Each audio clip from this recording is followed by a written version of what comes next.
Si hablamos de propiedad, digo por Tokio, te va a traer también a Bakunin.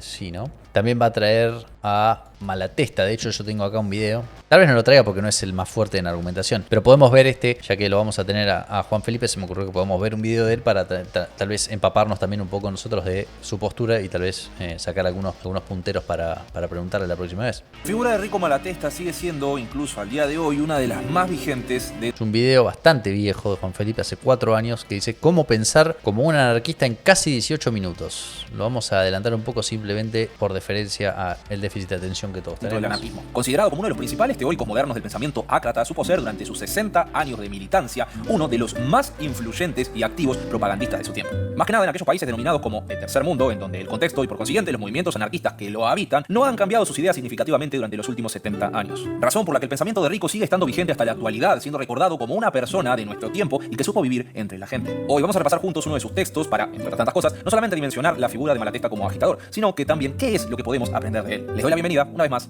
Esto es Café Kioto.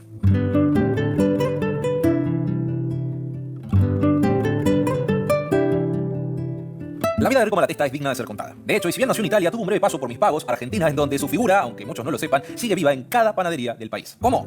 Bueno, les recomiendo que se den una vuelta por el canal de mi compa Lean Giotonini, que ya hizo un video al respecto para que, bueno, los que sean curiosos se puedan sacar la duda. Más que nada porque hoy no vamos a hablar de su historia, sino que más bien de su Sáquense la duda, pensamiento. chicos. Según Malatesta, el anarquismo en su génesis, sus aspiraciones, sus métodos de lucha, no tienen ningún vínculo necesario con ningún sistema filosófico. Entiende que el anarquismo Nah, ¿cuánto duramos? El rico mamatesta. nació de la rebelión moral ¿Cuánto duré? contra las injusticias sociales. Entiende que es una consecuencia directa de un contexto social en el cual estamos forzados a vivir, donde, interpelados por el dolor propio de la rebelión moral contra las injusticias sociales. Entiende Ok, anarquismo, dice, es...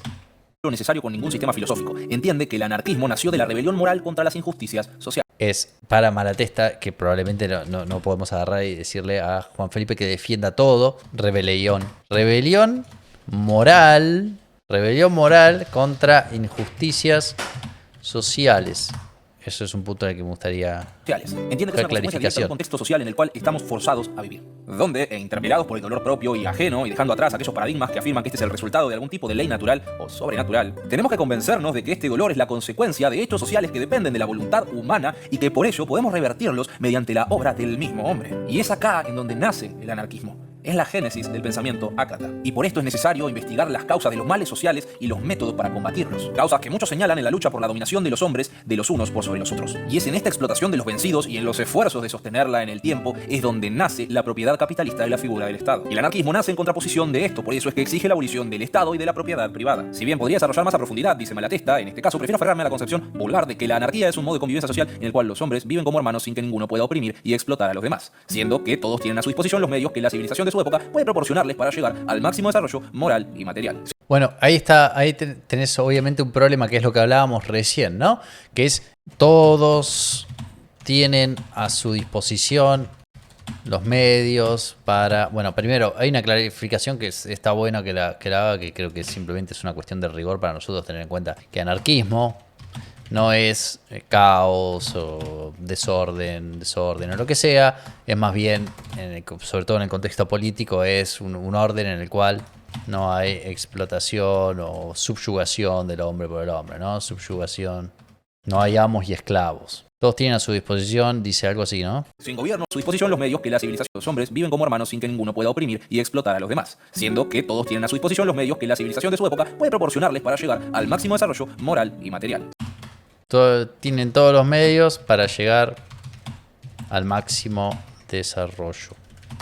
Acá hay un problema que es lo que decíamos antes, ¿no? No necesariamente todos tienen mágicamente todos los medios, ¿verdad? Porque los medios son excluyentes en el consumo. Entonces hay una cantidad finita de recursos. Entonces habría que de alguna forma justificar esta idea de que sí o sí en una sociedad como la que plantea el anarquista, ¿por qué es el caso que en una sociedad como la anarquista, esa sería la pregunta, ¿no? ¿Por qué es el caso que se asume como premisa que en la sociedad anarquista de pronto habría todo para todos todo el tiempo? Esa es un poco la tensión que surge inmediatamente. Es, sí, todos tendrían todos los medios que da su estado de civilización para llegar a su máximo desarrollo material y moral, creo que dice.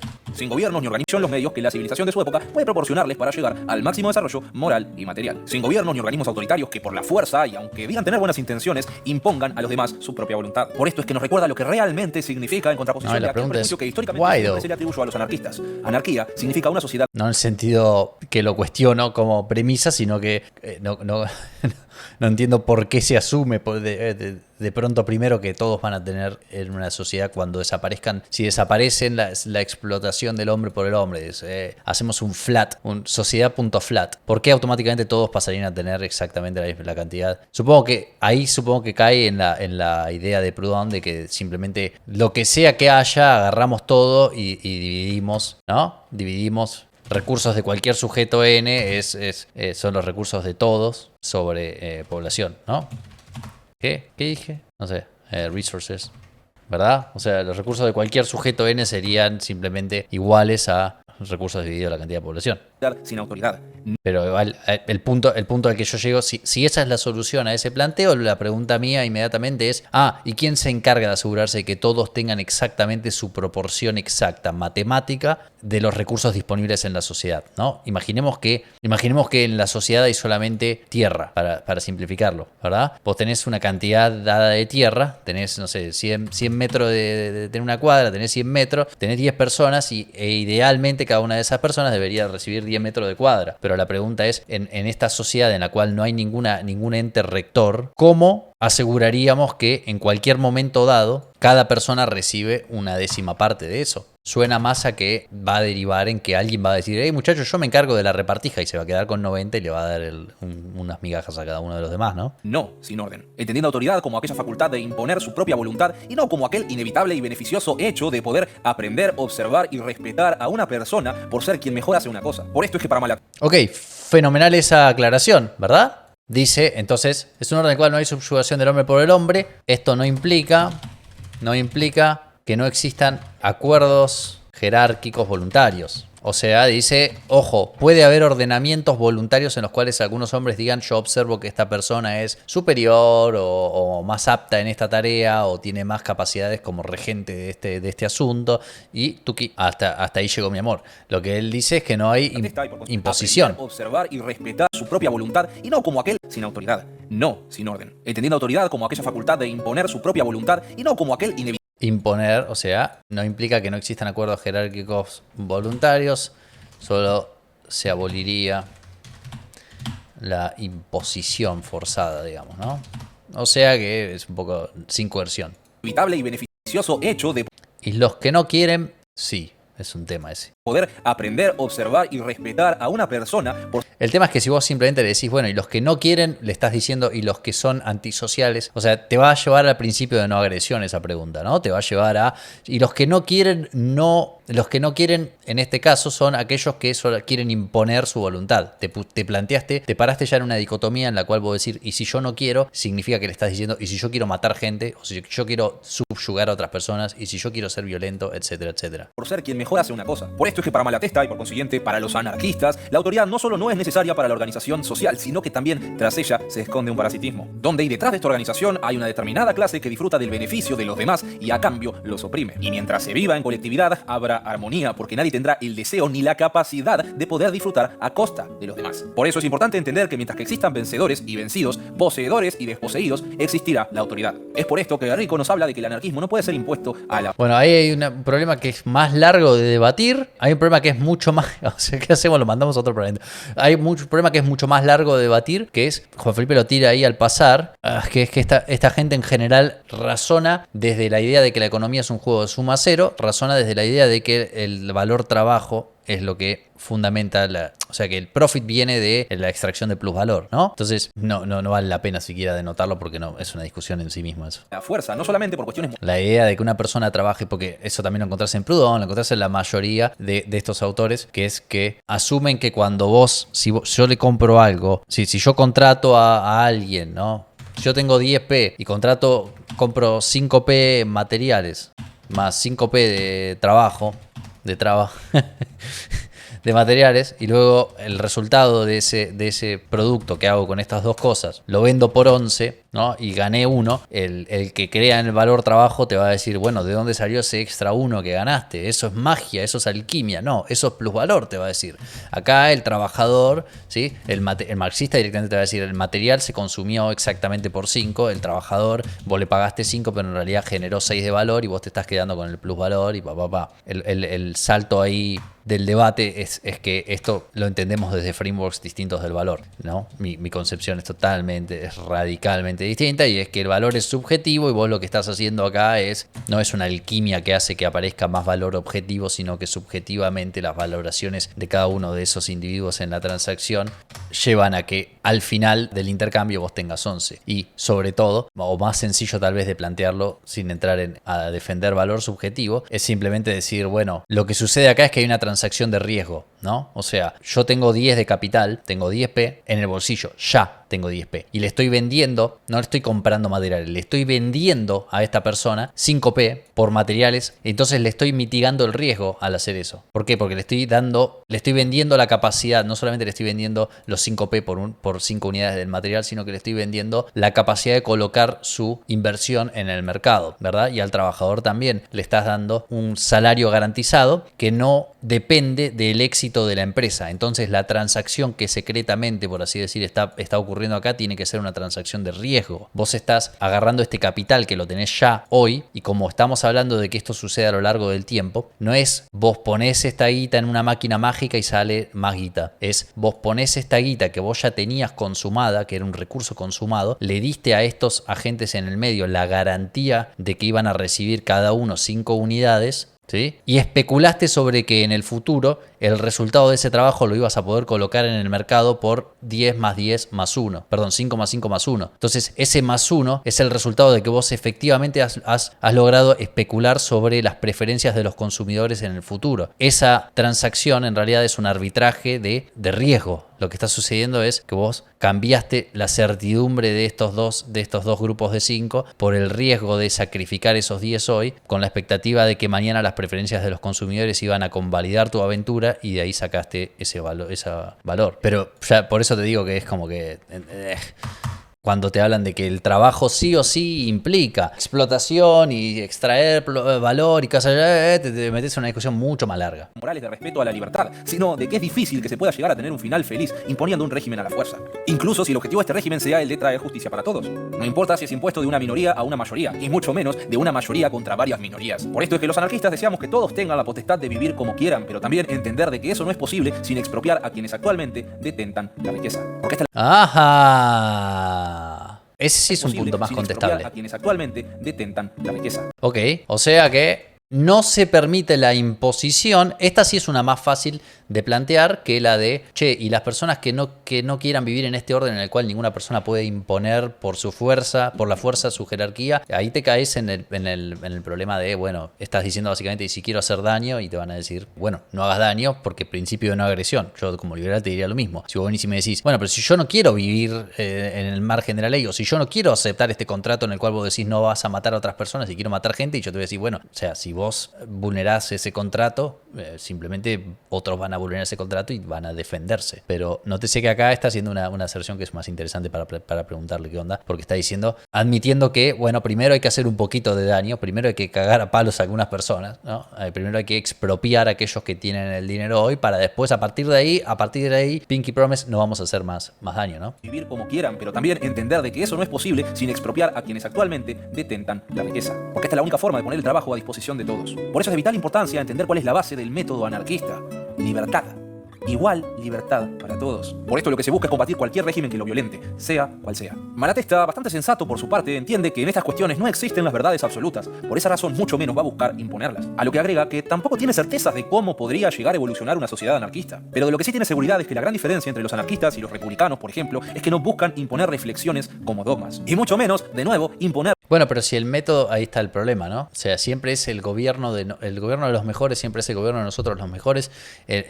Todos tienen siempre una justificación para ejercer violencia sobre los demás, ¿no? Y ninguna filosofía, ni siquiera la liberal está exenta, porque la liberal tiene un framework en el cual admite la violencia, por lo menos la violencia defensiva, en el sentido más puro. Pero está bueno como para preguntarle, la premisa, el planteo es, primero hay que expropiar a los que tienen.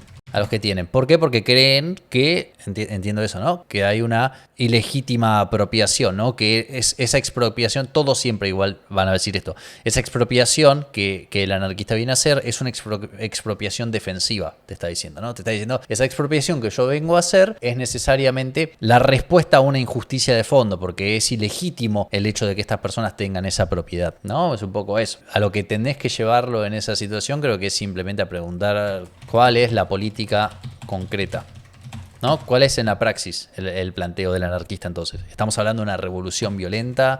¿Es vanguardismo? ¿O qué es? ¿Reformismo? ¿Cuál es el planteo? Por la fuerza. Creo que este punto quedó bastante claro, que el anarquismo busca el bien de todos, pero ese bien de todos no puede ser alcanzado sin la cooperación consciente de todos. No hay fórmulas mágicas y las metodologías pueden llegar a ser tan falibles como lo son las doctrinas universales que reproducimos hoy cada día de nuestra vida. No hay mesías o partidos con la voluntad de poder hacer el bien por la fuerza. Al bien común solamente se lo alcanzará contrastando intereses e ideas, y es por eso que los anarquistas llamamos a pensar y a querer. Pero pará, entonces o expropiamos o convencemos, ¿no? Si hay que expropiar suena más bien a que tenemos que tomar por la fuerza. Entonces, bueno, esa es la pregunta que la tenemos acá consolidada, que es básicamente ¿cuál es la política concreta? Anarquista es, por definición, el no querer ser oprimido y, por consiguiente, no querer ser opresor. Para abrazar el anarquismo, según Malatesta, es necesario que nuestra voluntad siempre parta desde la simpatía, desde el amor y desde el respeto por todos los seres humanos. Sentimiento que tiene que ser lo suficientemente fuerte como para que querramos el bien ajeno como si fuera nuestro propio bien, lo que necesariamente conlleva renunciar a aquellos beneficios cuya obtención requiera el sacrificio de alguien más. Evangelizar como Naruto, claro, le tirás Así que no te hagas el boludo, titán autoritario. Ser anarquista también el plot nos invita a rechazar aquella voluntad de en algún momento querer agarrar el látigo. Más que nada porque el anarquista sabe que el individuo no puede vivir por fuera de esta sociedad y que esta ilusión del individuo ni siquiera existe dentro del contexto social. Porque la línea que separa el fruto del trabajo del individuo del trabajo colectivo no solo es difusa, sino que en realidad somos el resultado de muchísimo trabajo de innumerables generaciones que existieron antes que nosotros, quienes durante toda su vida sacaron provecho de la colaboración de sus contemporáneos. La idea me recuerda un poco al ejemplo de la casa de París que hace Kropotkin en La conquista del pan, en donde afirma que una propiedad en esa ciudad puede valer lo que vale.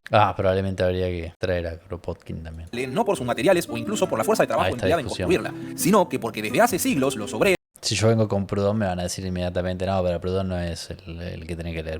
Pero los artistas, los pensadores, los sabios y los literatos han contribuido a hacer de París lo que es hoy en día. Por lo que, ¿quién tiene derecho de apropiarse de esa pequeña parte del terreno sin que en el camino se cometa alguna injusticia? O peor aún, ¿quién cree tener el derecho de vender a quien sea esa parcela de patrimonio común? El anarquista sabe que su actividad, de forma directa o indirecta, influye en la vida de todos. Y es por esto que la solidaridad... Pero ¿cuál es la tierra común? No entiendo, hay trabajo humano en todo eso ya. O sea, podemos hablar de la apropiación original, pero una vez que ya está este celular hecho no es una parcela de tierra. No entiendo cómo, o sea, toda la propiedad... es raro, ¿eh? Porque entiendo el argumento cuando partís de la ocupación original, pero después ya estamos hablando de cosas que son pura consumación de trabajo humano. En ninguna forma es posible pasar un título de propiedad de una persona a otra. Tu celular es mío, Dagger, dámelo. Por sobre toda la sociedad, incluso por sobre la propia naturaleza. Por esto es que se habla de solidaridad. Una solidaridad que no es ni impuesta ni sufrida, sino que es voluntaria y... Bueno, pará. Anarquista es, por definición, el no querer ser oprimido y, por consiguiente, no querer ser opresor. Para abrazar el anarquismo, según Malatesta, es necesario que nuestra voluntad siempre parta desde la simpatía, desde el amor y desde el respeto por todos los seres humanos. Sentimiento que... Bueno, para ser anarquista tenés que...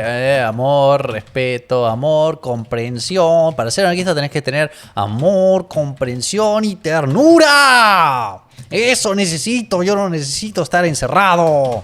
Pero no somos así. Entonces, mi pregunta de nuevo sobre esto va a ser... ¿Cuál es la política? O mi pregunta de nuevo sobre esto sería, ¿no? Sí, como pobre Juan Felipe llegaba a la conversación y era como, bueno, ¿pero qué quieres decir con esto? ¿Cómo que comprensión y ternura. Mi pregunta sería, ¿cuál es la política concreta? Porque no podés diseñar un sistema en el cual presumas que las personas son distintas de lo que son, ¿no? Todas las personas tiran agua a su molino, todas las personas están interesadas por sí mismos, somos todos tribales, todos queremos, incluso cuando somos altruistas, queremos acomodarnos a una visión de lo que está bien, y eso también es una forma de autorregulación o de hedonismo, ¿no? Entonces, la pregunta es, ¿cuál es la política concreta asumiendo como premisa que no somos así? Para mí es muy importante, si vos me vas a plantear cualquier clase de sistema, que asumas que las personas son como son las personas, ¿no? Que las personas, si vos le das a una persona, le das para elegir a una persona, vas a salvar a tu vieja o salvar a este desconocido de la muerte, probablemente el 99,9% van a decir, a menos que esté muy peleado con su madre, yo salvo a mi vieja o a mi amigo o al que conozco, ¿verdad? Entonces, es importante pushear en esto, creo, bueno, está bien, pero ¿cómo funciona teniendo en cuenta que no somos así? O vamos a hacer una nueva humanidad, vamos a crear una nueva raza, vamos a ser foquistas vanguardistas que obliguen a todos a amar a fuerza de látigo, o cómo funcionaría. Porque tiene que ser lo suficientemente fuerte como para que querramos el bien ajeno como si fuera nuestro propio bien, lo que necesariamente conlleva renunciar a aquellos beneficios cuya obtención requiera el sacrificio de alguien más. Así que no te hagas el boludo, titán autoritario. Ser anarquista también nos invita a rechazar aquella voluntad de en algún momento querer agarrar el látigo. Más que nada porque el anarquista sabe que el individuo no puede vivir por fuera de esta sociedad y que esta ilusión del individuo ni siquiera existe dentro del contexto social. Porque la línea que separa el fruto del trabajo del individuo del trabajo colectivo no solo es difusa, sino que en realidad somos el resultado de muchísimo trabajo de vuelta, toda esta aseveración sobre el trabajo te metes necesariamente en otra discusión, que es la discusión sobre qué es el trabajo, qué es el valor, y sí, nada, eso. Esperables generaciones que existieron antes que nosotros, quienes durante toda su vida sacaron provecho de la colaboración de sus contemporáneos. La idea me recuerda un poco al ejemplo. Es rara también la idea de no podés hacer nada porque todas las personas que colaboraron, que hicieron cosas en el pasado, son también de alguna forma acreedores de eso que hagas, ¿no? Es como el de Obama, no sé si recuerdan, el "You didn't build that", el famoso discurso de Obama, en el cual decía que vos sos un empresario, qué sé yo, hiciste todo, pero en realidad vos no construiste eso. ¿Por qué? Porque vos no hiciste las rutas, vos no hiciste... Alguien creó todo ese sistema de libre empresa, alguien creó ese sistema legal, alguien pagó las rutas y los puentes, decía Obama, y qué sé yo. Vos no construiste todo eso y por ende vos no sos dueño de tu éxito empresario. ¿Por qué? Porque te estás beneficiando del trabajo de todas esas personas que vinieron antes, ¿no? Es muy parecido a ese discurso. El discurso ese no tiene mucho sentido porque todas esas cosas son prestaciones por las cuales ya uno en teoría pagó. O sea, se cancela esa deuda en la medida en que yo, por ejemplo, pago mis impuestos y con los impuestos se paga por las rutas. No hay una deuda infinita ahí, ¿no? Entonces, en algún momento se tiene que cancelar ese débito. Entonces, ese tal vez sea un poco más interesante para plantear la idea de esa. Pero creo que vamos a caer otra vez en orientación a objetos, en valor trabajo. Ejemplo de la casa de París Kropotkin en La conquista del pan, en donde afirma que una propiedad en esa ciudad puede valer lo que vale, no por sus materiales o incluso por la fuerza de trabajo empleada en construirla, sino que porque desde hace siglos los obreros, los artistas, los pensadores, los sabios y los literatos han contribuido a hacer de París lo que es hoy en día. Por supuesto, París, todos contribuyeron y todos recibieron en su justa medida cada vez que contribuyeron. Esa es la respuesta a eso. Claro, cada una de las personas recibe cuando contribuye un pago por eso, idealmente, y ese pago es el resultado de un acuerdo entre privados, y ese pago cancela esa deuda, y por ende no podés decir a una persona, vos cada vez que respirás le debés infinitamente a toda la existencia del universo cada bocanada de aire. Porque creo que la confusión de fondo o la diferencia de fondo es que estamos confundiendo causalidad con título de propiedad. Es verdad que todo el universo es responsable, ¿no? Toda la historia del universo es responsable de que vos estés ahora mismo sentado donde estás, ¿verdad? Pero esa es una responsabilidad causal que no necesariamente implica título de propiedad por sobre esa cosa, ¿verdad? Vos, no sé, es como lo de los maestros. Vos tenés un buen maestro en la escuela y ponés que vos tenés un pibe, ¿no? Y al pibe lo llevás a que se eduque con un maestro y le pagás a ese maestro por sus servicios como docente. El maestro da una educación, el pibe recibe la educación y aprende cierta cantidad de cosas y sigue con su vida. Esa transacción se consuma en la medida en que el tipo te da un servicio, vos pagás por el servicio y ya está, se cerró. Eso no significa que cuando el pibe vaya a utilizar esa educación, esas cosas que aprendió para producir algo, ¿no? Si lo que aprendió es extremadamente útil, ponele que aprendió algo tan útil que le permite sustentar toda su vida. Eso no significa que el docente tenga un título de propiedad proporcional a su contribución marginal sobre cada cosa que haga el pibe, ¿verdad? O sea, cada cosa que hace el pibe con lo que que aprendió es suya. El docente, es verdad, es causal en ese producto. Es causal porque él contribuyó a que el pibe sepa lo que sabe para poder ir a programar en HTML y llenarse de guita. Entonces, es verdad que hay una línea causal entre el docente y lo que sea que produzca el pibe. Y esa línea es inextinguible. Siempre vos podés apuntar a esa línea causal. Pero esa línea causal no implica, o yo contestaría que no implica necesariamente, me tendría que justificar por qué implica un título de propiedad por sobre lo que haga el pibe, ¿no? Porque si no es una doble imposición, ya el docente se le pagó por su servicio y ese servicio ya fue dado y listo. Que ahora ese servicio, por azar y por presteza del pibe que logra utilizar ese conocimiento de forma oportuna, se convierta en mucha riqueza, no significa que el docente tenga stake en todo lo que produzca el pibe a partir de ahora. Es más o menos como decir que todos somos colectivamente dueños de todo lo que se ha hecho, ¿no? Que vos vas a París y decís, no podés tener algo que haces en París y que sea tuyo porque vos hiciste eso en París y vale tanto hoy porque está en París, y el hecho de que esté en París le da un valor porque hay muchos artistas, poetas y qué sé yo, y porque Cortázar ahí escribió Rayuela en París y y todos los autores, qué sé yo, tenés Artaud y toda la pelotudez, ¿no? O sea, tenés mucha historia en París y está la Torre Eiffel y todo lo que quieras, pero eso no significa que todos ellos todas las personas que participaron para crear lo que hoy existe como París, sean dueños, sí, que sean partícipes del título de propiedad de esa cosa que vos creaste, sino que son simplemente causales o participan de la causa de que París sea lo que es París. ¿Me explico? Es como que yo te diga que vos comprás un martillo. Cuando vos vas y compras un martillo, comprás la herramienta y esa herramienta la usás para hacer algo. Cuando vos comprás el martillo, pagás una cantidad de dinero por ese martillo. ¿Qué haces vos con el martillo? Es problema tuyo. Vos pagaste lo que sea que te cobraron por el martillo. Ahora, imagínate si el que hizo el martillo ve que vos construís una casa y dice, ahora parte de esa casa es mía. ¿Por qué? Porque vos, si yo la construiste con mi martillo, yo soy causal. Entonces, tengo ownership en esa casa que vos construiste. Imagínate, por contrapartida, necesariamente tenés que plantear esta oposición, que es, bueno, pero imagínate si yo compro el martillo y lo meto en un cajón y no hago absolutamente nada. O peor aún, imagínate si yo el mismo martillo que le compré al tipo ese que quiere obtener beneficios de aquella cosa que yo hice con el martillo, lo utilizo para matar a alguien a martillazos. Me pongo un tema de Cannibal Corpse, cabeza destrozada a mazazos y mato a un par de personas. El que hizo el martillo va a estar igualmente de acuerdo en tomar parte de la responsabilidad de los crímenes, porque si querés ser partícipe de los beneficios de lo que hice con el martillo, vas a tener que ser partícipe de las responsabilidades de lo que hice con el martillo. Entonces entras en un problema ahí que cualquiera que sea causal o que se pueda dibujar una línea causal entre cualquier cosa y cualquier otra cosa, esa causa también participa en la responsabilidad, para bien o para mal, de ese efecto. Entonces entras en un quilombo. Todos de repente somos asesinos. Ese es un problema mucho más interesante, tal vez, que es que todos los que hicieron París son dueños de lo que hagas en París. Si París en París, pariste un pibe de París. Si París en París, los parisienses son partícipes de lo que París. El problema con Jason, como dijo Pergolini, en Dagger, si todos tienen todo, nadie tiene nada, Dagger, entonces no podrías aprender nada, ¿no? Y no, con el cagaísmo que manejo, seguramente no. ¿Quién tiene derecho de apropiarse de esa pequeña parte del terreno sin que en el camino se cometa alguna injusticia? O peor aún, ¿quién cree tener el derecho de vender a quien sea esa parcela de patrimonio común? ¿De quién es el concepto de culpa entonces? Se me cae la Torre Eiffel encima. Exactamente. Es el mismo ejemplo que estaba dando yo recién, ¿no? El planteo de si vas a ser partícipe de los beneficios de todo aquello para lo cual sos, o es concebible imaginar que sos causal, también deberías ser partícipe de los costos, ¿no? Y por ende, si se cae la Torre Eiffel, vamos todos presos. El anarquista sabe que su actividad, de forma directa o indirecta, Dagger, yo todavía le pago regalías al partero que me sacó de la panza de mi vieja, me está cagando.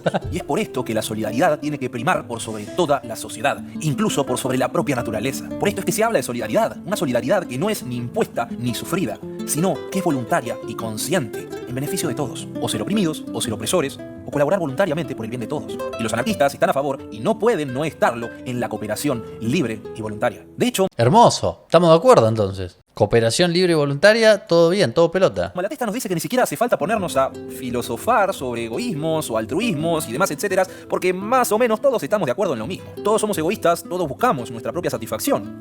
Sí, pero es anarquista quien logra torcer esa voluntad y halla su máxima satisfacción en la lucha por conseguir el bien común. Y en contraposición, quien pueda adaptarse a vivir entre esclavos y obtener un beneficio del trabajo de estos no es ni puede ser considerado un anarquista. Pero no basta para ser anarquista el reconocer en la anarquía un ideal hermoso, porque creo que todos, en mayor o menor medida, pueden reconocerlo, aunque sea de palabra. La diferencia está en que en lugar de ponernos excusas como el decir, bueno, pero es una utopía, bla, bla, bla, el anarquista está dispuesto a combatir los obstáculos que se le presenten para alcanzar ese objetivo. O por lo menos a arrimar el bochín atenuando el dominio del Estado y el de los privilegios. Siempre con la libertad y la justicia como nuestro norte. Aparte de nuestras ideas sobre el Estado y de manifestarnos en contra de las formas de organización coercitiva. La pregunta clave ahí es esta misma, ¿no? Creo que esto estaría buenísimo, va a estar buena esta charla, porque es básicamente esto lo que nos queda a todos picando. Bueno, pero ¿cómo? ¿Cómo lo vas a hacer? Creo que se implicó en un momento cuando dijo que estaba dispuesto a expropiar a los que tienen actualmente, como considera que la propiedad es injusta, estábamos hablando de una revolución violenta, creo. De la sociedad, todo lo que eso conlleva, somos anarquistas por un sentimiento. Sentimiento que es la misma fuerza que comparten todos los reformadores sociales, sinceros por lo menos, y que el anarquismo sin este sería simplemente una mentira, un sinsentido. Y este sentimiento es la empatía, si se quiere llamar así, por otras personas. Es el hecho de poder sufrir por el sufrimiento de los demás. Si esto pasa, existe para vos y te vas a sentir incómodo, aunque esto pueda afectarte o no de una forma directa. Es el sentirte incómodo comiendo pensando que hay gente que se muere de hambre, o que al ver una familia que sale a una juguetería con bolsas llenas de juguetes mientras que afuera del local hay nenes mirando la vidriera pero que ni siquiera tienen plata para comprarse uno solo, que esa imagen te da dolor de panza. Incluso esto se puede extrapolar a muchísimos otros aspectos de la vida cotidiana, desde el poder trabajar de lo que te gusta hasta incluso el poder relajarte haciendo esas cosas que te hacen sentir bien. Pero mientras haya personas que no se puedan dar esa libertad, nunca te vas a sentir cómodo. Y sí, es puro egoísmo, aunque uno muy específico que algunos llamarán altruismo, pero sin el cual, y sea cual sea la etiqueta que le pongas, nadie puede considerarse realmente anarquista. Pero la intolerancia, la opresión y el deseo de libertad no bastan para ser un anarquista. Esa aspiración a la ilimitada libertad, si no se combina y modela con el amor hacia los demás y un verdadero deseo de que el resto de las personas tengan igual libertad, puede llegar a generar rebeldes, pero no necesariamente anarquistas. Sin amor al prójimo, esto podría tranquilamente derivar en tiranos y explotadores. Esto es lo que nos separa de aquellas personas que... Fenómeno. Ok. Sin amor al prójimo, esto podría tranquilamente... Sin amor al prójimo... Prójimo con J, ¿verdad? Sí. Esto podría derivar en tiranía. Entonces voy a sentirme de vuelta tentado a presionar para entender de qué estamos hablando. Si es una propuesta política seria o si estamos hablando simplemente de ¿no sería buenísimo que todos fuéramos felices y buenos? Estoy seguro que no es eso. Entonces será bueno entender a qué nos referimos. Porque yo no puedo aceptar que me plantee como premisa esto, ¿verdad? El amor al prójimo, el altruismo, o sea, tenés que asumir, si tu sistema depende de que todos sean buenos, entonces no es un gran sistema. Necesitas asumir que hay feedback negativo, necesitas asumir que las personas van a seguir siendo una mierda, y de ahí que a uno le guste tanto La mano invisible de Smith, ¿no? La idea de que las personas, o no por la bondad de su corazón, sino porque obran en su propio interés, es que cooperan y se benefician entre ellos. Sin amor al prójimo, ya no sería ese sistema. Encontrándose entre los oprimidos por cuestiones del azar, no temen en ocupar el puesto de opresor en algún momento de su vida para torcer su destino. No sienten presión alguna y en son de vivir su vida se van a reír de la revolución y de cualquier otra aspiración que ponga su mirada en el futuro. Lo único que les importa es vivir su día de hoy a toda costa y a costa de cualquiera. ¿Esos son rebeldes? Sí, pero no son anarquistas. Tienen la mentalidad y los sentimientos frustrados de un autoritario. Y si algún día llegan a agarrar ese látigo, no solamente van a ser autoritarios, sino que de los más dañinos. Incluso puede ser que en algunas discusiones los encontremos a nuestro lado. Pero no podemos, ni debemos, ni deseamos que nos confundan con ellos. Y ellos lo saben muy bien. Y aunque muchos de ellos se autoproclamen anarquistas, lo cual es deplorable, tampoco es que podemos negarles que se llaman como quieran llamarse. Pero tampoco nosotros podemos abandonar aquel nombre que compendia todas nuestras ideas y que nos pertenece por lógica e históricamente. Lo que sí podemos hacer es vigilar para que no surjan confusiones al respecto, o por lo menos reducirlas a lo mínimo posible. Malatesta afirma ser anarquista, cosa con la que personalmente coincido, por creer que el anarquismo responde mejor que cualquier otro método de convivencia social en son del bien común. Aspira a una sociedad que concilie la libertad de todos. Oh, la palabra mágica. El bien común. ¿Eso qué es? ¿Qué es eso? Eso es queso. Todos con la cooperación y el amor entre los hombres. El bien común es importante poner una pausa siempre que alguien menciona el bien común, porque el bien común es susceptible de ser, en mi opinión, siempre es el bien común la extrapolación del bien propio impuesto sobre toda la realidad. Y necesariamente es eso. Y tenés personas que imponen su visión o su bien, ¿no? Su concepción del bien. Sí, tenés personas que imponen su concepción del bien en el resto y personas que imponen su concepción del bien en el resto y no se dan cuenta de que lo están haciendo, ¿no? El sentido común, el bien común suelen ser como tokens, como placeholders que la gente utiliza cuando no quiere argumentar sus posiciones de forma objetiva, es decir, que no quieren gastarse en hacer argumentos que puedan transferirse de una persona a otro y convertirse en logos y que se conforman con que sea mera opinión y nada, forzar a los demás. Entonces siempre es importante que alguien habla del bien común, del sentido común, de esto es lo que todos sabemos a priori y toda esa clase de cosas, es como, definímelo por favor, porque si no es un comodín, y haces lo que quieras con eso, con ese asterisco. Bueno, sos un mal pensado. Y no porque esto responda a una verdad científica o peor, a una ley natural. Solo le basta con que no contradiga una ley conocida de la naturaleza como para luchar e intentar hacer posible ese objetivo. Por otro lado, suele pasar que la idea del anarquismo suele relacionarse mucho con la abolición del gendarme, pero como si esto realmente fuera un pilar esencial de su teoría, entendiendo como gendarme a cualquier fuerza armada o fuerza física que esté al servicio de un hombre o de una clase para hacer cumplir su voluntad a aquellas personas que no la quieren cumplir voluntariamente. Que por cierto, esta afirmación no da siquiera una idea aproximada de lo que significa anarquía, que en realidad es, y según Malatesta, una sociedad fundada sobre el libre acuerdo en el cual cada individuo pueda lograr el máximo desarrollo posible, material, moral e intelectual, y encuentre en la solidaridad social la garantía de su libertad y bienestar. La supresión de la coerción física no basta para que uno llegue a la dignidad del hombre libre, aprenda a amar a sus semejantes, a respetar en ellos los derechos que tienen que respetar en él, y se rehúse tanto a mandar como a ser mandado. Se puede ser esclavo voluntario por deficiencia o por falta de confianza en sí mismo, como también se puede ser tirano por maldad o por inconsciencia. Todo depende de si se encuentra la resistencia adecuada. Por esto es que la abolición de la violencia y las relaciones sociales constituye un pilar esencial en una sociedad libre, puesto que todos estos males derivan de la lucha entre los hombres, de la búsqueda que cada uno hace por su cuenta del bienestar personal por sobre el de todos los demás. Y el anarquismo busca remediar esta situación sustituyendo el odio por el amor, la competencia por la solidaridad, la búsqueda exclusiva por el propio bienestar por la cooperación fraternal en beneficio de todos, la opresión y la imposición. ¿Qué es el claro, esas son las preguntas. Es la misma pregunta. Todo esto tiene como premisa el bien común, entonces simplemente tiene que preguntar eso, ¿no? Eso es lo que deberíamos resolver, es simplemente ¿qué carajo es el bien común? ¿Qué es lo mejor para todos? ¿Qué es el beneficio común, el beneficio de todos? Todas esas son definiciones o sinónimos de esta misma idea, ¿no? ¿A qué nos estamos refiriendo? ¿Qué es la cooperación no competitiva por el bien común? Por la libertad y la mentira religiosa y la pseudociencia por el de la verdad. Ah, a favor de lo bueno y en contra de lo malo.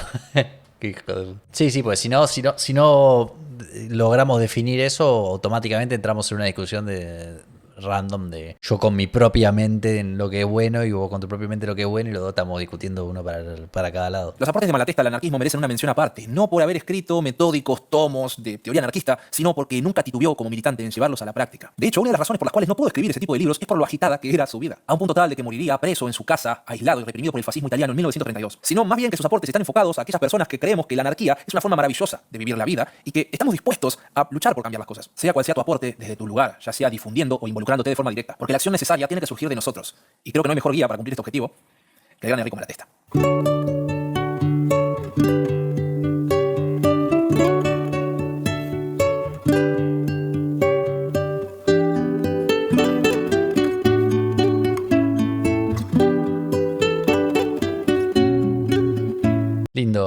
Linda musicalización, ¿eh? Bueno, ahí lo tenemos. Se me ocurría que era buena idea. Iba a hablar un poco de algunos pasajes también de qué es la propiedad, y tal vez iba a tratar de presentarles la visión rothbardiana de la apropiación original contra la proudhoniana y toda la pelotudez esa, ¿no? Pero estoy un poco cansado y voy a empezar a balbucear. En cualquier caso, me parecía fructífero que veamos en el stream, ya que no pudimos tener la charla hoy con Juan Felipe, ver en el stream el video de él y más o menos sacar algunos punteros para la discusión, porque dije, esto lo puedo hacer yo solo y presentar esto básicamente como el contenido cuando tengamos la oportunidad de tener la charla, pero está bueno también que lo hagamos en directo, así ustedes también que tengan interés pueden venir a la charla ya con sus notas y comparamos notas al final y listo. Todo muy lindo. Esas son las cosas que me quedaron en el tintero y me las voy a guardar después y me las voy a meter en el orto básicamente, y vamos a hablar del LOL con Juan Felipe. No, mentira, vamos a terminar hablando seguramente de música. Saben que Juan Felipe tiene muy buen gusto musical, es algo en lo que